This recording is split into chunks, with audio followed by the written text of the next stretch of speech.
Principal quantum number के बारे में हम पढ़ चुके थे। Now we are on azimuthal quantum number. Azimuthal quantum number जो है इसको एंगुलर क्वांटम नंबर भी बोला जाता है। एंगुलर क्वांटम नंबर भी इसे बोला जाता है। इसके अलावा इसका जो दूसरा नेम है वो सब्सिडियरी या सेकेंडरी क्वांटम नंबर भी हम इसे बोल सकते हैं। इसको जो डिनोट किया जाता है इट इज़ स्मॉल एल से डिनोट किया जाता है। आप थोड़ा सा कंपैरिजन करते हुए चलें कि उसको जो प्रिंसिपल क्वांटम नंबर थी उसको हमने एन से डिनोट किया था। अब आता है हमारे पास जो एन थी वो हमें किसके बारे में बता रही थी, शेल्स के बारे में बता रही थी, जिनको कि हम एनर्जी लेवल्स भी बोलते हैं। लेकिन जो एजीमुथल क्वांटम नंबर है ये हमें किसके बारे में बताती है, सब शेल के बारे में बताती है। ठीक है, जस्ट मैं आपको थोड़ा बता देती हूँ कि शेल और सब शेल क्या हैं। ये प्रोटॉन है, न्यूट्रॉन है और इसके चारों इलेक्ट्रॉन चक्कर लगा रहे हैं, आपको पता है। ठीक है, तो ये जो सर्कुलर मैंने बनाए हैं यहाँ पर, ये क्या है, शेल्स हैं। इनको अपन क्या बोलते हैं, शेल्स बोलते हैं, जो कि क्या है, KLMN है, पता है आपको। अब आता है हमारे पास जो शेल के अंदर भी वो स्पेस जहाँ पर इलेक्ट्रॉन प्रेजेंट है वो क्या है, सब शेल है। ठीक है, शेल के अंदर वो स्पेस जहाँ पर इलेक्ट्रॉन होने की प्रोबेबिलिटी है उसको हम क्या बोलेंगे, सब शेल। तो शेल के अंदर सब शेल है वो कौन है, SPDF। ठीक है, तो यहाँ पर S ये इस तरीके से, P जो है वो इस तरीके से था और D जो है वो इस तरीके से था। तो ये क्या है, SPD। ठीक है, तो शेल्स के अंदर जो सब शेल्स हैं उसके बारे में हमें कौन बताता है, एजीमुथल क्वांटम नंबर बताता है, जिसको कि L से, स्मॉल l से हम डिनोट करते हैं। अब आता है हमारे पास कि जो इसकी वैल्यू है, L की वैल्यू है वो कहाँ से कहाँ तक है। तो इसकी वैल्यू स्टार्ट होती है 0 to n-1, 0 to n-1। तो अगर मैं आपसे बोलूँ कि the value of n is equal to 2, तो L की वैल्यू कितनी होगी, तो L की वैल्यू कितनी होगी, 0 to n-1। तो n की वैल्यू कितनी है, 2, तो 2 - 1, तो 0 to 1। तो 0 to 1 की वैल्यू कितनी आई, 0, 0 और 1। ठीक है, तो ये इसकी वैल्यू हुई। अगर मैं बोलूँ कि n की वैल्यू आपके पास कितनी है, 4, तो L की वैल्यू कितनी होगी, तो L की वैल्यू होगी 0 to n-1, तो n की वैल्यू कितनी है, 4, तो 0 to 3, मतलब 0 to 3 में कितने आया, 0, 1, 2, 0, 1, 2। ये इसकी क्या वैल्यू हुई, ये इसकी वैल्यू हो गई। ठीक है, किसकी वैल्यू, अगर n इज इक्वल टू आपके पास 4 है तो ये चीज़ आपको क्लियर हुई। अब आपके पास आता है 0 to n-1। अब L जो है वो देखिए आप, L जो है उसकी वैल्यू कितनी हो सकती है, 0 हो सकती है, 1 हो सकती है, 2 हो सकती है, 3 हो सकती है, 4 हो सकती है, एंड सो ऑन n-1 तक इसकी वैल्यू हो सकती है। अब यहाँ पर मैं लिखती हूँ जिस तरीके से वहाँ पर क्या था, K की वैल्यू क्या थी, K के लिए n की वैल्यू क्या थी, 1। उसी तरीके से अगर L जो है वो आपके पास 0 है, फिर 1 है, फिर 2 है, फिर 3 है, तो इसके लिए जो आपके पास सब शेल है तो 0 किसके लिए होगा, S के लिए, 1 किसके लिए होगा, P के लिए, अगर 2 किसके लिए होगा, D के लिए, और अगर 3 जो है वो किसके लिए होगा, F के लिए। तो आपको अगर बोला जाए कि L इज इक्वल टू 0 है तो ये कौन सा सब शेल हुआ, सब शेल S हुआ। ठीक है, अगर L इज इक्वल टू 2 है तो ये कौन सा सब शेल हुआ, D हुआ। ये आपको याद रखना है, ठीक है, लर्न करना है।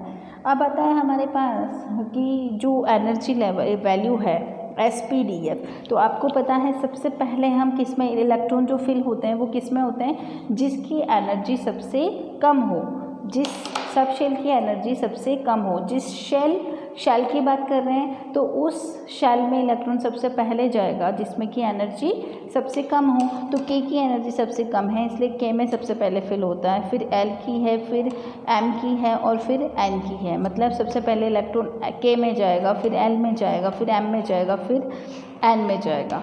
ठीक है। उसी तरीके से सबसे कम जो एनर्जी है वो किसकी है, एस की है, उससे ज़्यादा पी की है, फिर उससे ज़्यादा डी की है, फिर उससे ज़्यादा एफ की है। तो सबसे पहले इलेक्ट्रॉन जो है वो एस में फिल होगा, फिर पी में, फिर डी में, फिर एफ में फिल होगा। ठीक है, ये चीज़ आपको क्लियर हुई। Then this is the increasing order, this is the increasing order. ठीक है, energy level, increasing order of energy levels, और ये जो है वो भी क्या है, इंक्रीजिंग ऑर्डर है एनर्जी के अकॉर्डिंग। क्लियर हो गया आपको। अब आता है हमारे पास कि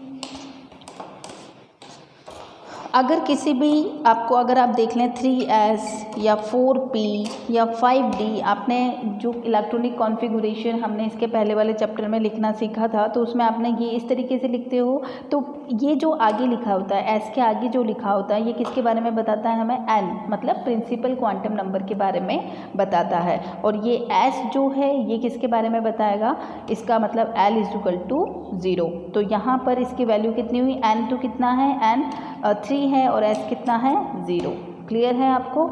तो ये चीज़ आपको समझ में आ गई होगी। अब हम बात करते हैं the maximum number of electron in any subshell. The maximum number of electron in any subshell, in any subshell में मैक्सिमम नंबर ऑफ इलेक्ट्रॉन कितने हो सकते हैं, तो यहाँ पर हो सकता है इसकी वैल्यू 2 × 2l + 1, 2 × 2l + 1। तो अगर हम बात करें एस सबशेल की, एस सबशेल, तो इसके अंदर मैक्सिमम नंबर कितने आएंगे, तो देखिए 2 × 2l, s के लिए l की वैल्यू कितनी होती है, s के लिए l की वैल्यू कितनी है, 0। तो 2 × 0 + 1, तो 2 × 0 + 1, तो 2 × 1 = 2। तो s जो है वो हमारे पास, s के अंदर कितने मैक्सिमम इलेक्ट्रॉन कितने आ सकते हैं, 2 आ सकते हैं। उसी तरीके से आप p के लिए भी निकाल सकते हो, d के लिए भी निकाल सकते हो, l के लिए। तो उसी तरीके से p में जो मैक्सिमम इलेक्ट्रॉन है आप देखेंगे उसमें कितने इलेक्ट्रॉन आएंगे, 6 इलेक्ट्रॉन। उसी तरीके से D में जो है वो कितने इलेक्ट्रॉन होंगे, 10 इलेक्ट्रॉन, और F में जो है वो कितने होंगे, 14 इलेक्ट्रॉन। आप इस फॉर्मूला में P, D, F की वैल्यू पुट करके ये आंसर निकाल सकते हो। ठीक है, अब आता है हमारे पास नेक्स्ट, ये तो हो गया हमारे पास azimuthal quantum number. Azimuthal quantum number जो है उसके बारे में मैं आपको बता चुकी हूँ। अब आता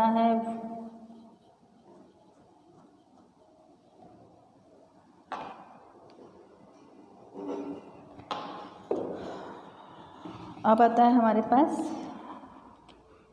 मैग्नेटिक क्वांटम नंबर। नेक्स्ट जो है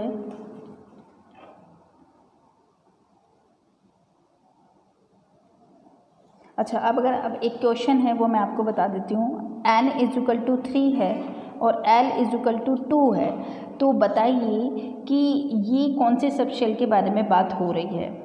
ठीक है, n = 3 है और l = 2 है, तो ये कौन से सबशेल के बारे में बात हो रही है। तो आपको पता होना चाहिए l = 2 किसके लिए होता है, हमारा d के लिए। किसके लिए होता है, d के लिए। और आपको पता है n जो है वो किसके सबशेल के आगे लिखा जाता है, तो हमारे पास आंसर क्या आया, 3d।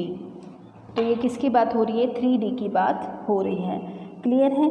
किसी भी शेल में मैक्सिमम इलेक्ट्रॉन कितने आ सकते हैं, 2n², ये भी आपको पता है। तो ये जस्ट फॉर्मूलाज है। तो अगर हम बात करते हैं, अब हम बात करते हैं यहाँ पर किसके बारे में बात कर रहे हैं अपन, मैग्नेटिक नंबर्स। ठीक है, तो मैग्नेटिक क्वांटम नंबर की हम बात करेंगे हमारे नेक्स्ट लेक्चर में।